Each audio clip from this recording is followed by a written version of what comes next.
Hello, bonjour, or should I say ciao. Nice to see you all again. Well, you see me, I can't see you. We've just come back from our holiday in Italy. I've got, just so as you know, I've got to write a script and I've got it on my computer screen, so if I look away that's why, but I will try and make that as smooth as possible.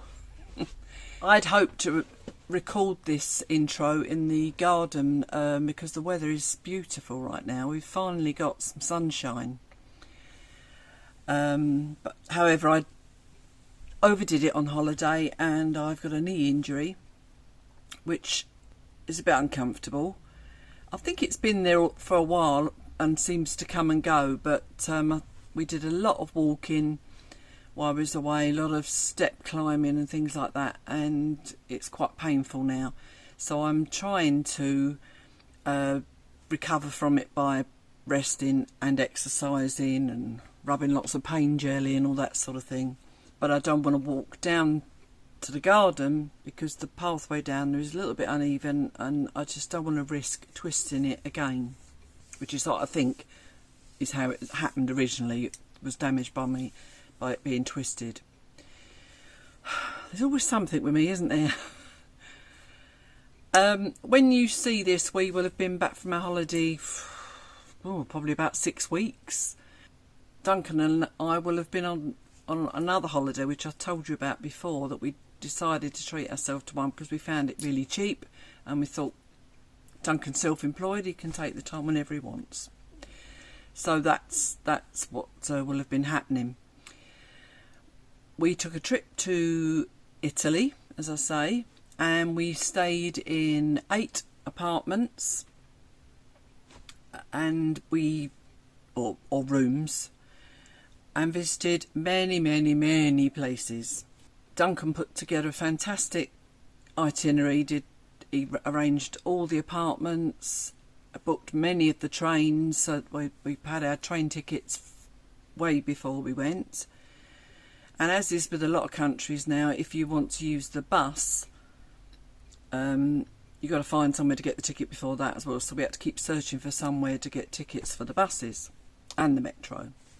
If I'm able to do it, I'm hoping to slot in very soon a map showing you where we went, just in case you don't know where the places lie. But I can tell you that our intention was to visit Siena, Florence, Pisa, Rome, Naples, Pompeii, Ciano and the Amalfi Coast.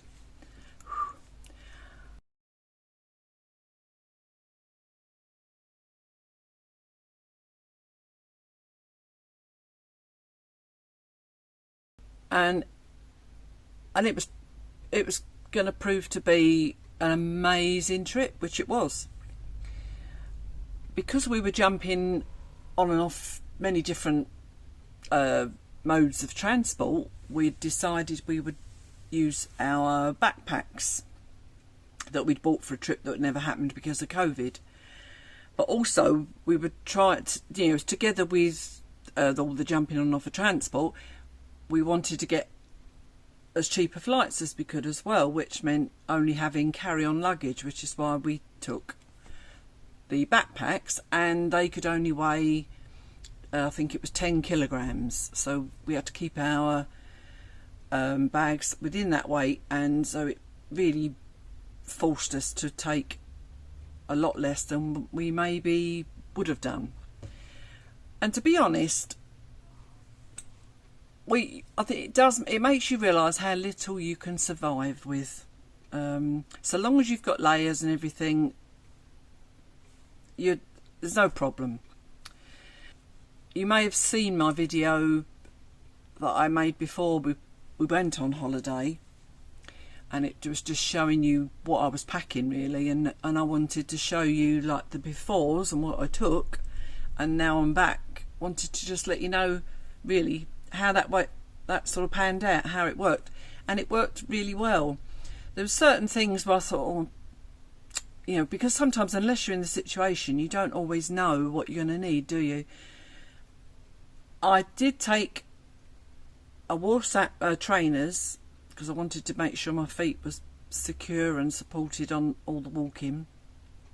But I also wanted some sandals to wear in the evenings to give my feet a bit of a break from the trainers, really, and let them breathe. I didn't wear the trainers. I didn't wear the sandals very much, but I was still glad I took them.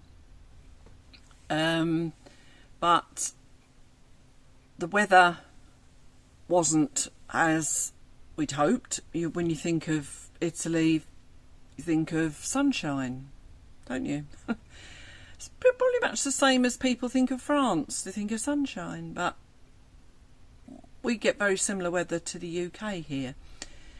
And we just happened to be holidaying in Italy during the time that basically Europe was having its coldest, wettest, longest winter and wettest summer, blah, blah, blah. It had been raining a lot before we left, so we had real high hopes that we wouldn't be wet when we was away, but it was overcast quite often, and we did get a few showers, and we did get a couple of real downpours and storms. But thankfully, we managed to dodge those. We happened to be in the accommodation when the storms hit, really. We just had a few showers. We took some lightweight rain mats with us that folded down really small, and so they were really handy. One thing I didn't consider was that when you've got a rain mat, especially the one I had, when you get, because it wasn't cold, when you wore it, the inside of the mat would stick to the arms, so I needed to wear a long sleeve in there as well, which made sense because it made just feel a bit warmer rather than be damp and cold.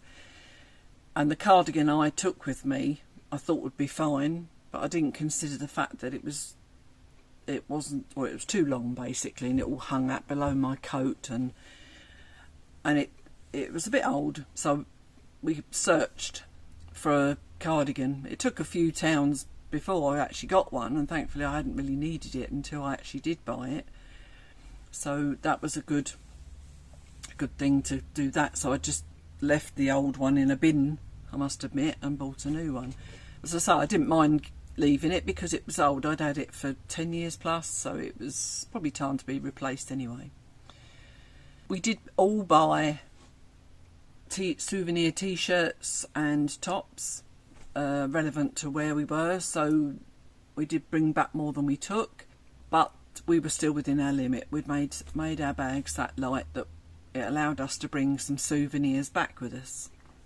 One thing I would say is that I wish we had been able to do the trip when we was a bit younger.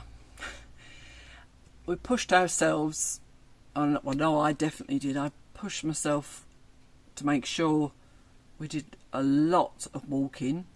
We certainly got our steps up. I might even slot in, I did some screenshots of the steps we did each day, and to some they're probably thinking, what's that? To us, considering what we do when we just go out for our normal walk in the week, it was phenomenal.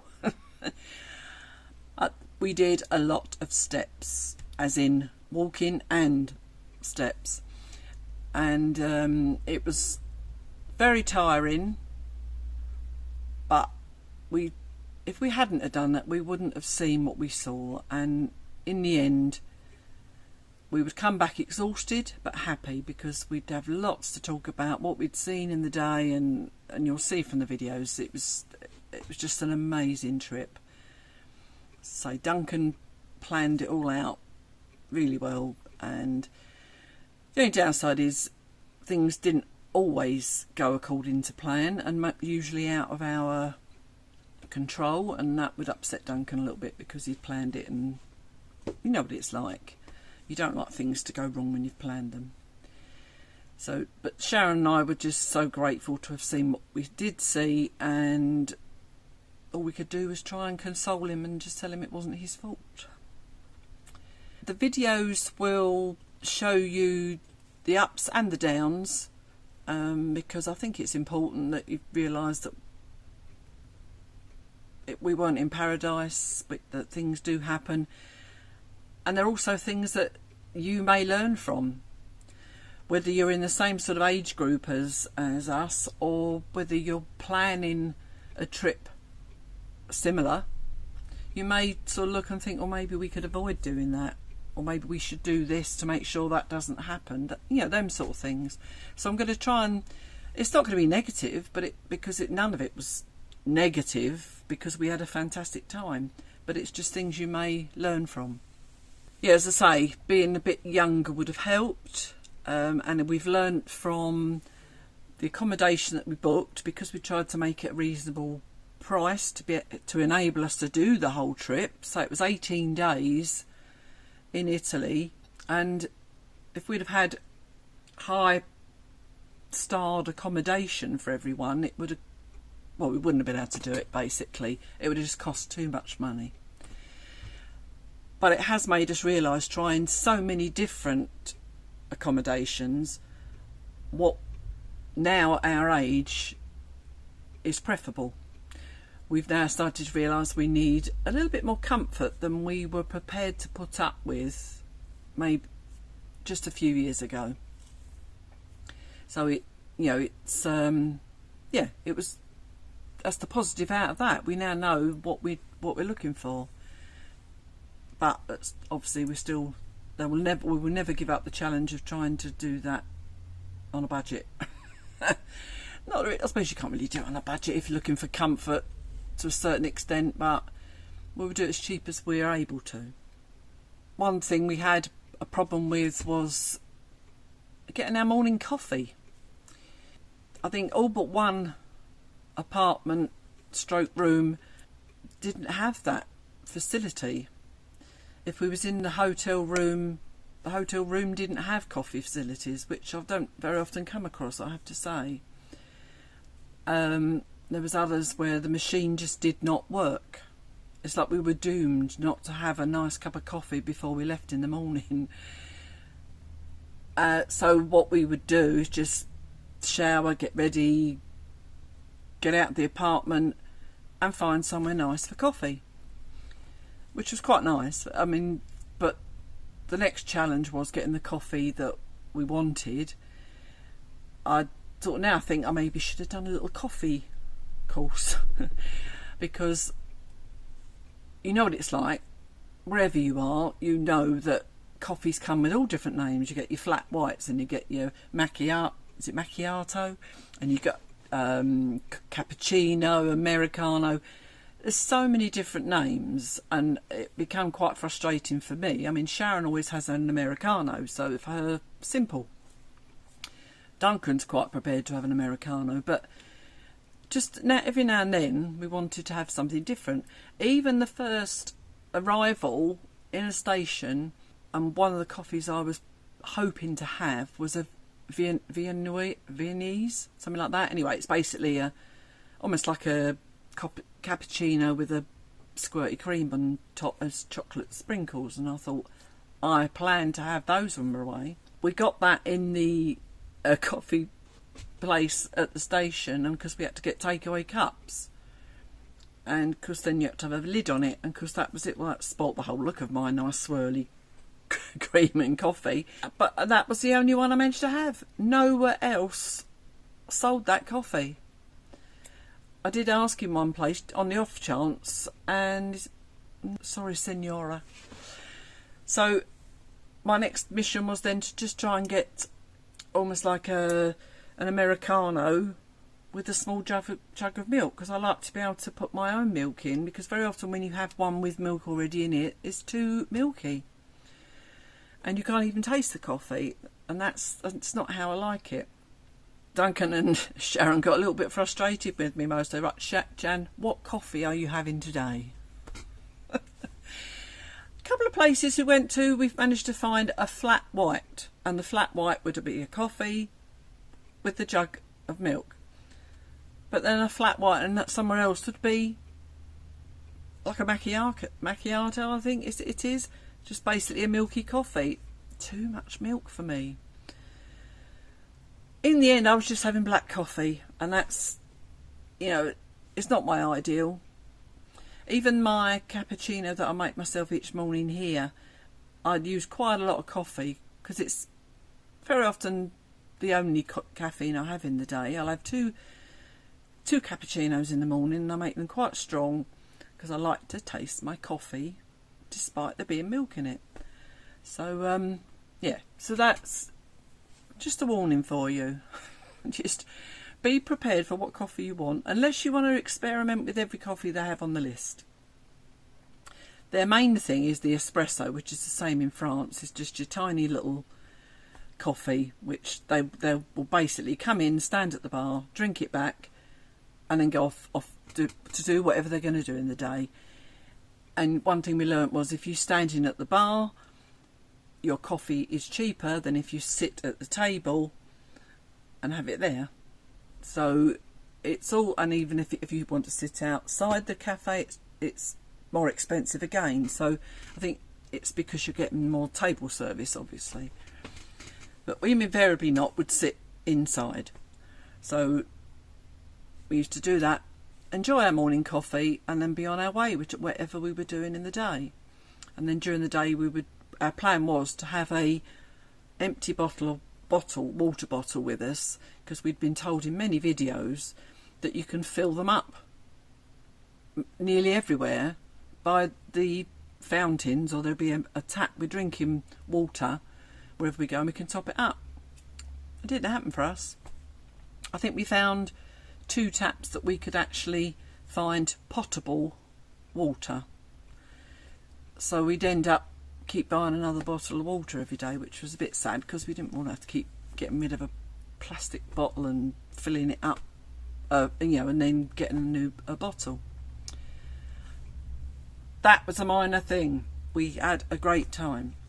Our journey began when we drove from here to Nantes airport, obviously here in France, and the next and first video will be from Nantes, where we flew into Florence. We stayed in Florence one night, and then we got a train to our second accommodation, and I will tell you all about the journeys and everything during that, as I say, the ups and the downs, our experience, in the hope that you'll learn from it. May even give you a laugh. So I hope you enjoy the videos. It's going to take me a long time to edit these. Primarily I'm putting them together for our own memories, but some of you have shown interest in wanting to see them, and it's taken us a long time to download them from the camera. I think I've used the right word, download, because there are a lot of them. Sharon took photos, Duncan took photos and did most of the filming. He was my cameraman, and I did some videos and some photos. All I can say is I've got about 600 odd photos and about 20 odd videos. They're short ones, but it's about 20 odd videos, and Duncan did most of the video, with their GoPro camera. He did that during the day, so he got the fantastic shots and everything. So hopefully you'll enjoy them. As you do have the opportunity, as I said, you can fast forward should you want to. I'll be showing them alongside my normal videos, not on the same day.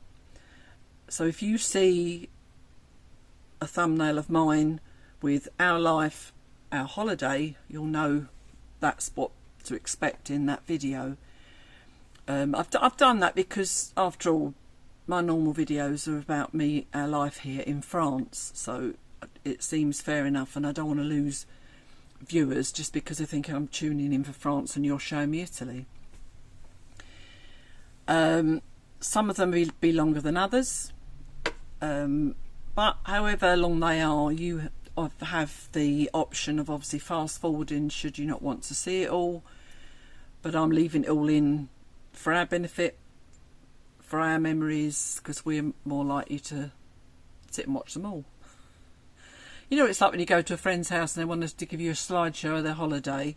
I don't want it to be like that for you. I want you to enjoy it.